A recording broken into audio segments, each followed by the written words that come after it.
I think that's what the markets are complacent about, that Trump would be able to bring about some semblance of order in the region, and that is why the markets are calm right now? Whether he can bring that about is one issue, but he's made a pretty definite campaign commitment and promise that he's going to resolve it. I think he said even before he takes office, but certainly on the first day. First day. He'll pardon the January 6th protesters first, and then he'll get around to doing something with Ukraine. But I think these things are eroding, and we're thrown back into the fundamentals. We're looking at surplus supplies, the overhang of OPEC spare capacity. The OPEC group has to, they have a delicate, this is a perennial challenge, to balance supply, to ensure compliance with their quotas, without supporting prices, without surrendering market share to non-OPEC producers. Isn't this the issue, though, that non-OPEC producers are, and I'm talking about particularly the U.S., is supplying now so much oil that really the power of OPEC is diminishing in that sense, that they're not able to control. And also within themselves, the question is, are they able to keep to those caps? I'm not sure. Do you think that is the case?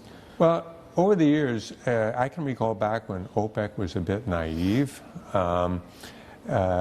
However, in recent years, I think they've become much more sophisticated. Certainly, the current minister, Abdulaziz bin Salman, he understands the way traders work and think.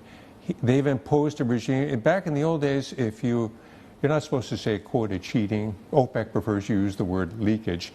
But should countries not comply, they say, sorry, we won't do it again. But now it's you have to compensate for overproduction. So I don't underestimate the power of OPEC, but it's a delicate balancing act. In the case of the U.S., yes, you've had tight formations, horizontal drilling, fracking. These have been disruptive technologies, and we've seen oil output in the U.S. surge. However, in September, it fell by the largest percentage year on year. But you have to look at Brazil, Norway, Guyana. These non-OPEC countries are also going to be contributing.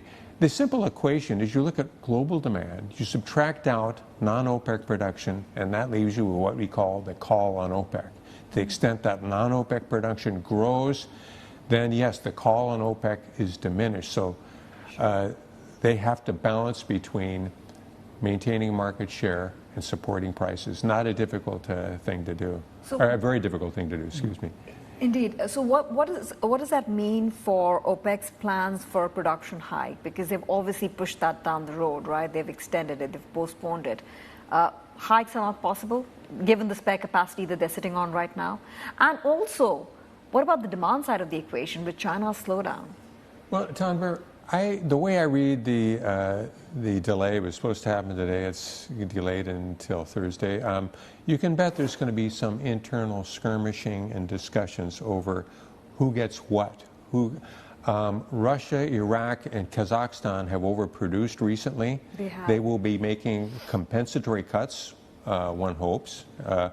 However, there's, other countries like Abu Dhabi, they've got a whole program that's built around building up the supply and trading hub in Fujairah. They put in storage capacity, they've got surplus spare capacity, and they want a share of that. OPEC, ever since they extended the membership in 2017, it's become a de facto duopoly between the Saudis and the Russians. Well, there's other forces to be reckoned with in the group.